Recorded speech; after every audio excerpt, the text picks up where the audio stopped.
Welcome to Classic Car Cave. So I've just put up a little video of while we were away at this spa hotel. It's I've never stayed there before. My wife goes 2 times a year, and I go and get some treatments when I take her up there. It's only about 20-25 minutes from here, but I've never stayed there, and I did stay for 3 nights this time.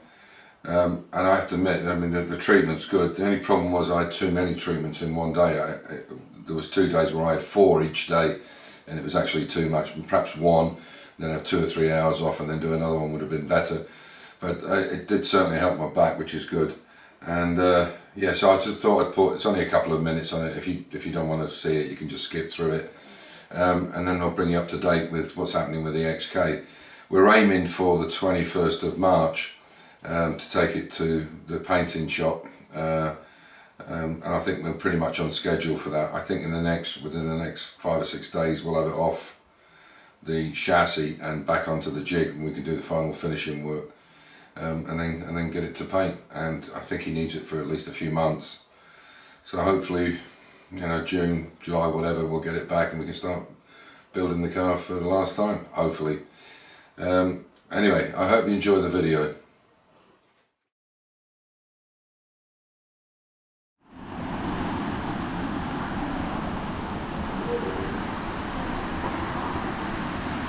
So this is Larimar. It's a 4-star superior thermal hotel and spa, but you can have a special diet, or you can have just whatever you want, drinks or whatever. And this is the first pool. This is 36 centigrade, 36 degrees. I'll take you out and show you. Really nice, beautifully lit up. It's around about, what time is it? 20 to 9.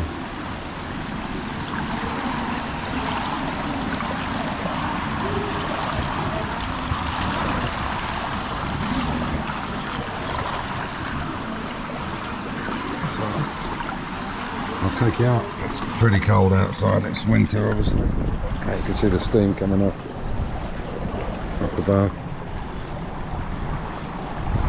There's a second pool which is 24 degrees, and then the other steaming pool you can see up the other end there. I don't know if you can see it. This is cold water. I think it's 24, 25 degrees, but it's salt. It's a special salt pool. But see what's very strange about this is when you look at this is all bubble bath. When you look at this plinth that you sit on under the water, it looks like it's going up and down at an angle, but it's just the way the water is. It looks like it's going up and then back down again, but obviously it's a optical illusion. I don't know how well the camera will do in this, but that's the place there, Larimar Home of Wellness. There's about 230 rooms, something like that. It's a nice place, and it's just Tamina and I in here. There you go. You don't see it in the camera so much, the angle. Oh yeah, it does show a little bit there. It looks like it's bigger there when it's not. It's completely flat.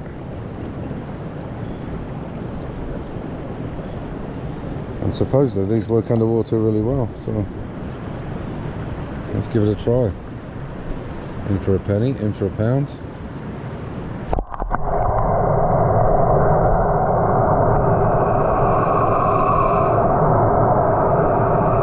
Oh, Mir's been working on the car. You can see the rubbers in now. Obviously this edging will all be painted with the car. You can see the chrome is on now. Looking really nice there. Fits really well. But we'll get them de-chromed, and as I say, there's a couple of little pimples here. We'll get them de-chromed and done in brass. But the gaps are looking nice on it. It's still got to be tightened up, that back fender. You can see it's looking really nice, the gaps. I'm going to get rid of the aerial. I don't want the aerial in it, so he's made that for it. So we'll get that sorted out. But yeah, the gaps look really nice on it, I think. So hopefully maybe by the end of the week we'll take it off the chassis. Once we're happy with everything, take it off the chassis and put it back onto the jig. Same here, you can see, done a lot of work to get all this right. Looking really good. Nice fit there. Yeah, there's covers, we've got covers to go in there, they've got to be painted. And then once it's off back on the jig, we can actually put the wiring loom into it, the fuel sender, all that kind of stuff. It's really coming on nicely. Back looks great. I think the boot area.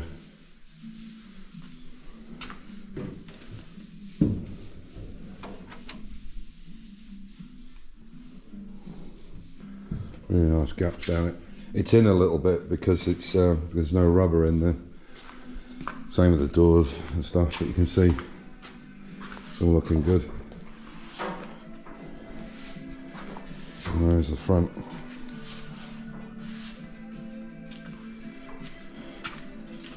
We're just doing some finishing up work on this side.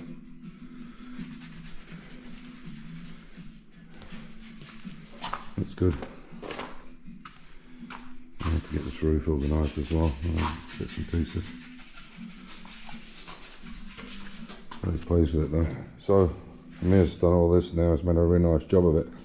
I had a Mark 10 or a 420G, and we've got one of these speedos but in KPH, so we think it's a bit different. What we're going to try and do is take off the fascia for the KPH and change it for this miles per hour one, even though because it's been zeroed and everything.